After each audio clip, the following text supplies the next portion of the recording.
This weekend is Mother's Day and I want to make something special for my mom. So I'm going to be making her some earrings, maybe a necklace, maybe both. And I live just about on Pinterest. Why is it so addictive? You go into a complete rabbit hole once you go into Pinterest. But anyway, I have a folder with all this beautiful DIY jewelry that I've saved, but like things that have been made out of plaster of Paris and concrete and just beautiful, very rustic but elegant looking. Obviously, haven't been in lockdown for a long time. I don't have a lot of the fancy stuff that people often use for that kind of thing. So once again, like with my cooking, I'm going to be using what I have at home. And that is why I'm going to be doing a salt dough jewelry recipe, I guess you can call it. Because I have both those ingredients. I've got flour, I've got salt, and then all I need is water to bind it all together. So I'm going to be doing that, and then I've got some lovely gel food coloring that I'm going to use to create different colors, and also like a lovely marbled look, because basically the four I think looks that I want is just that plain off-white color, something that kind of resembles the look of concrete, a marbled look with that like gunmetal gray and the off-white, and then I'm going to add a little bit of texture, little speckles into some of the white. I have actually done this before. When I say before, I mean earlier today, and it worked very well. The only place where I really made a mistake was I left it in the oven for too long. It being flour and salt, it's basically just a biscuit, and I left it in too long and they went a little bit too dark. So I've got some of my bloopers that I want to show you because I'm still going to use them. I think the shapes are really nice, and with some of the ideas I had in mind with how to kind of decorate them and make them look personalized, I think they can still work. Not for the gift that I want to make, that I'm going to start from scratch, but I think they still work really well. So I've got like a basic shape. You can see it really went blonde. It was a lovely like pale cream color before, but I really love that shape for an earring. Okay, so when I do these ones, because I am going to do the bloopers, I will show you some photos or maybe even a video of what these earrings or necklaces look like when they're done. Then this one, I'm really disappointed that I left it in the oven for too long, because this was one of the ones that had that beautiful like grey concrete color. And then I've used some glass beads. Oh, it looks so pretty.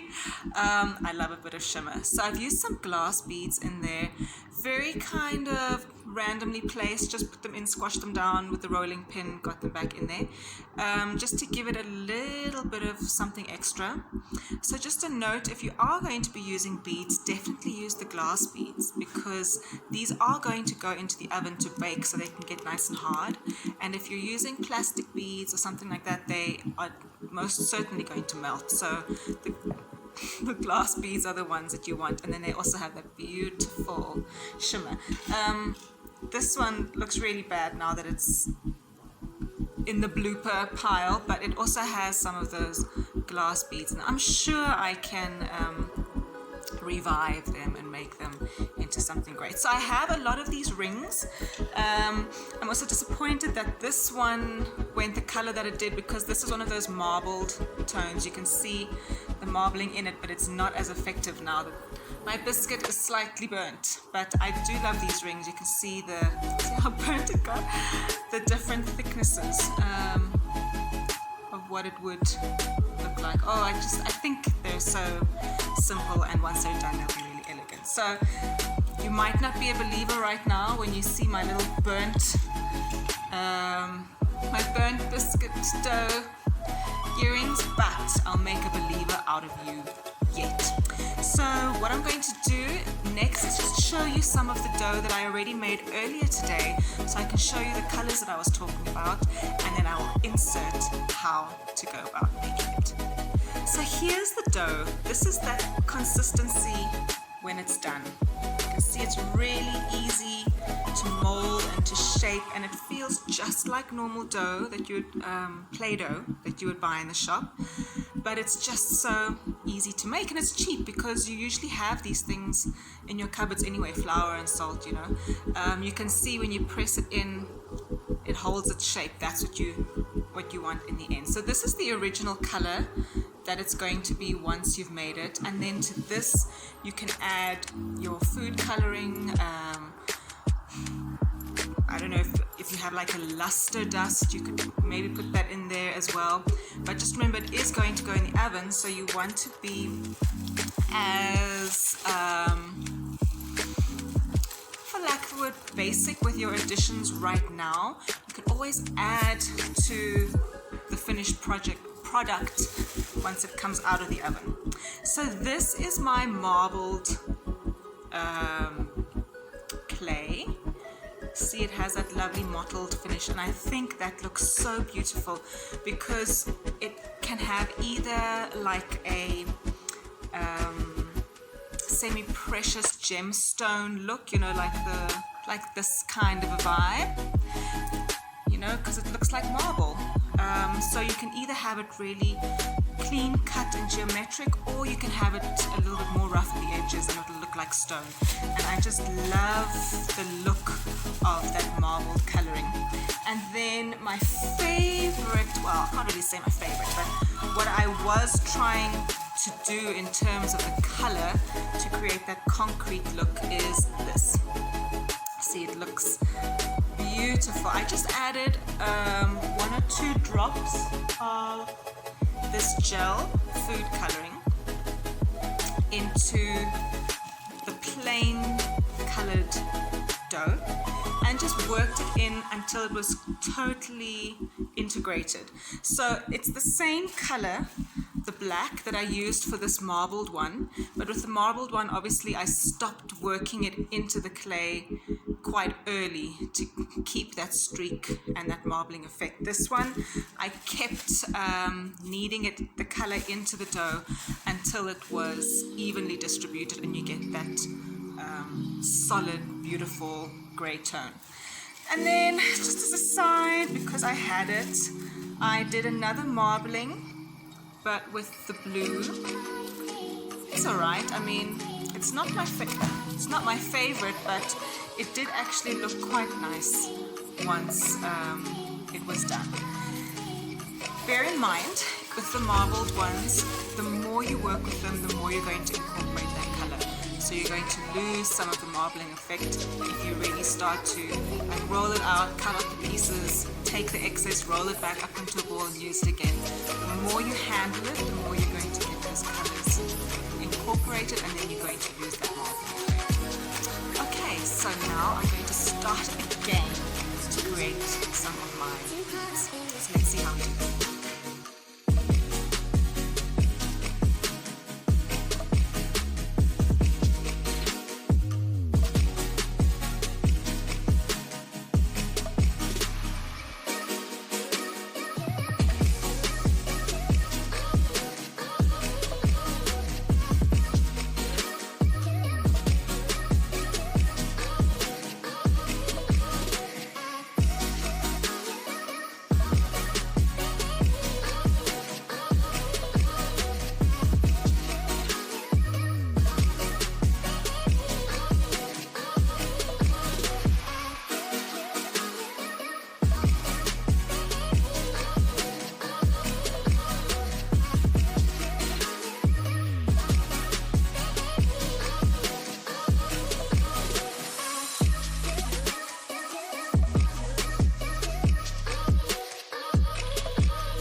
you guys this beautiful sunset light that's busy coming in here.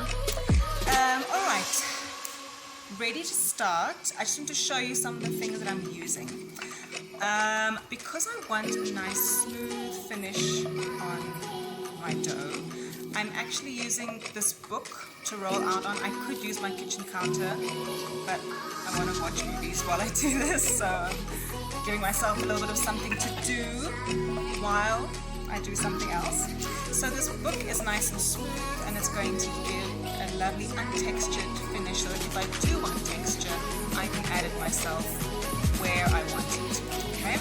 Then I have a rolling pin. I actually would have preferred something that's not wood, because this already does give a slight bit of texture. So if you have like a perspex or a plastic or a glass rolling pin, or even aerosol can of some sort, which I don't have right now, that would work very well. Then you should be using a craft knife, a cutting knife. I don't know where mine is, and I really don't feel like spending an age trying to find it, so I've just got a piece of cardboard just to cut nice sharp lines. Okay, sometimes we have to improvise. Then for shapes, you can use cookie cutters. Again, I don't have any, so I'm going to be using the lids of some old jars, because this is what I keep my beads in, and I'm going to be using some of these beads anyway. So I've got nice different sizes.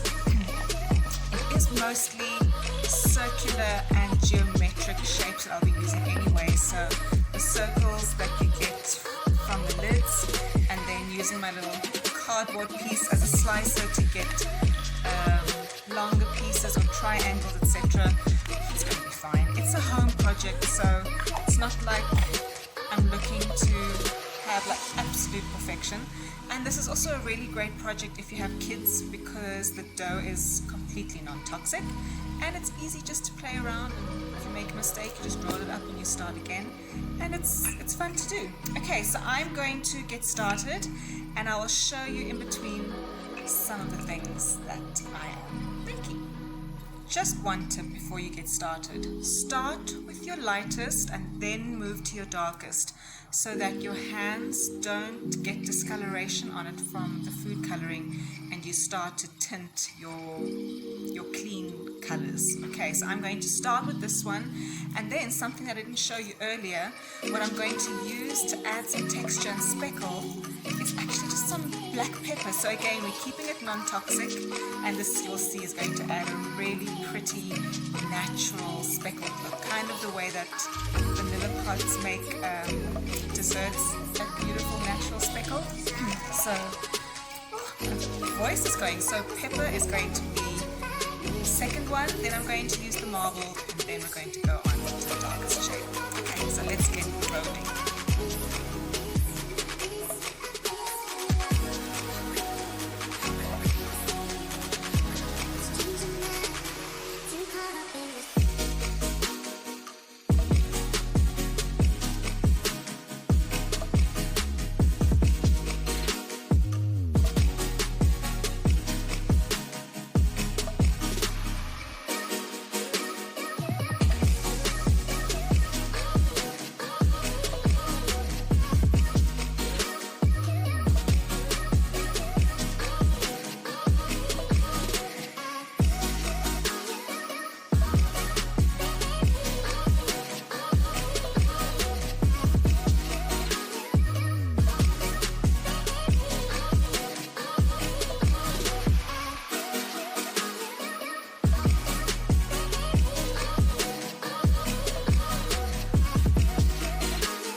sometimes just as tiny small as this. You know, you don't really need much more, just something that you can place in the center of that. Okay, so you would have little pieces in there that look a little bit, if you can see that, this little one here, here, here.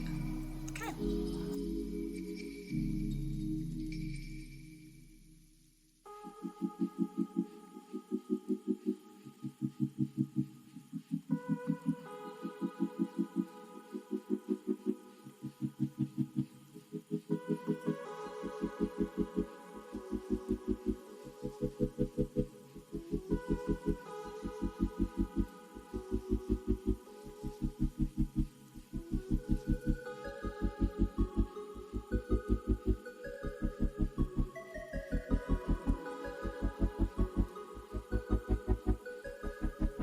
Alrighty, so here's how you make the dough. You're going to have 2 cups of flour. I've already got 1 cup in there. I'm adding my second. And half a cup of fine salt. And then that you're just going to mix together really well before you add the water. And that is literally all that you need to add. So I'm just going to mix this up a little and then we're going to get to the water. So I have a cup of water here. It looks a bit frothy because I used the flour, the cup that the flour was in. But I'm going to add it a little bit at a time because it's always easier to add than it is to have too much. So I'm going to start just mixing that in. A little bit at a time. And at some point I'm going to have to get in there with my hands and start kneading it.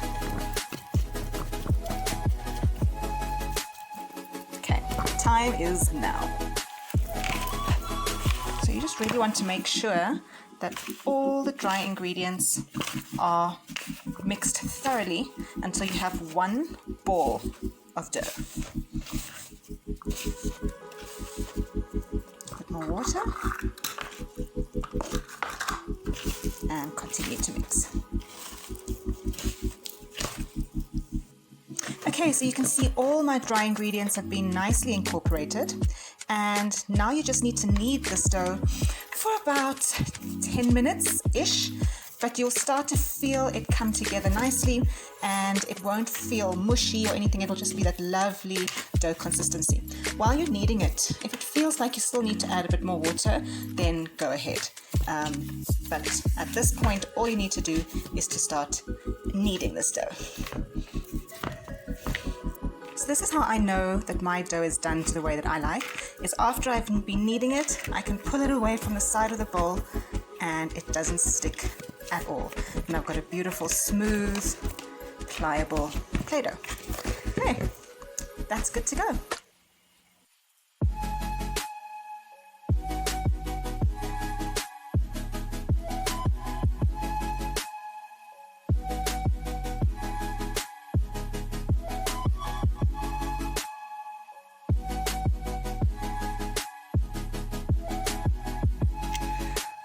So I'm really happy with how the second batch turned out. You can see the colors are so different to the first.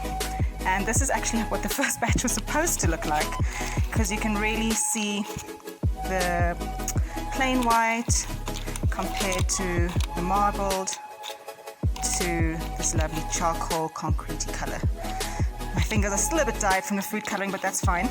But now I really do have a nice variety of color palettes. So although this is actually what I wanted it to look like, I'm not too upset about the fact that these look like this, because now I can combine, and that will end up being a very pretty combination. So yeah, I've got a whole tray to work with, so let's get started. And then also I don't have any of the fancy paints that I guess they use a lot of the time for these projects, but I have so much nail polish that I don't know what to do with. So these are going to be my paints for this project. This is actually the one in particular that I was looking for, this beautiful gold shade. Let's see if we can focus on that there. But I've got lots of other beautiful tones. I'm really going for the metallics to add a bit of contrast to this very stone matte finish. So let me get to work and then I'll show you some of the end product.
And here's the finished product.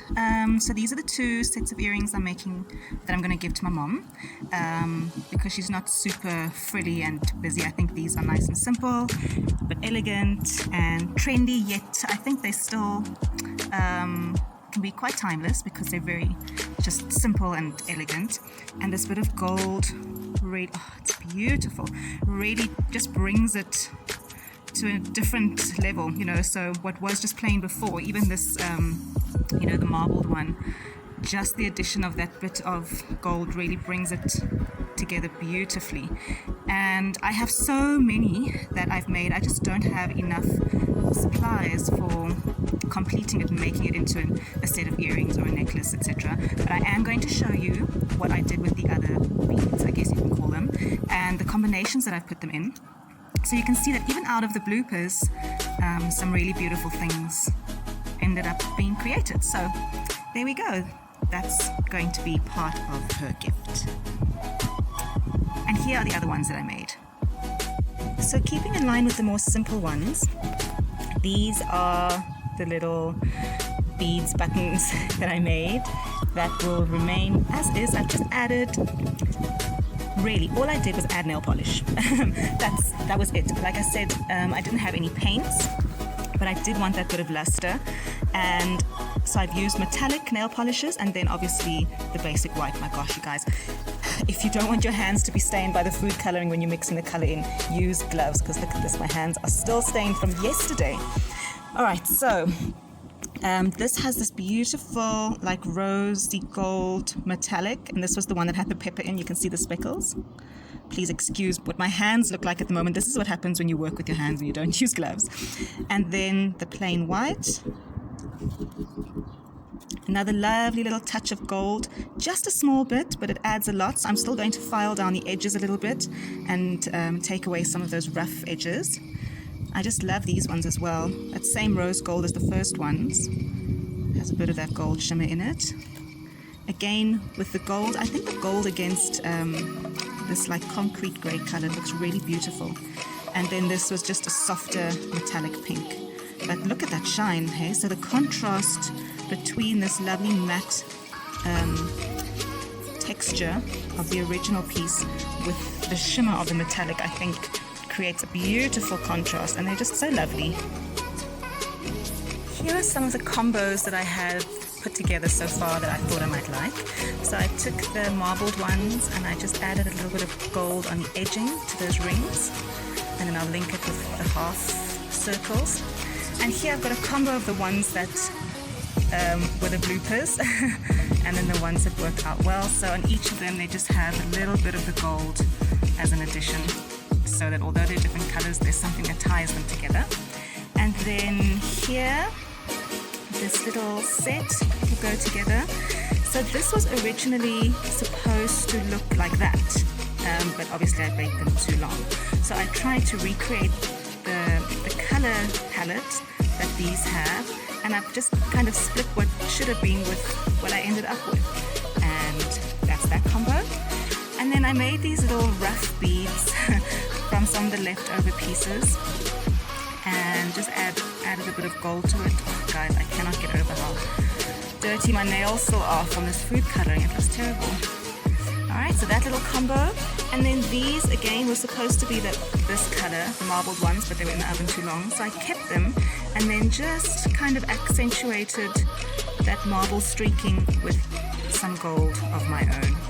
And then these ones, which I intend to be like drop earrings. I like how it looks a little bit cracked because you've got something that's quite luxe with the metallic and the beading, and then it looks a bit old and worn through the cracking. I really like that contrasting texture.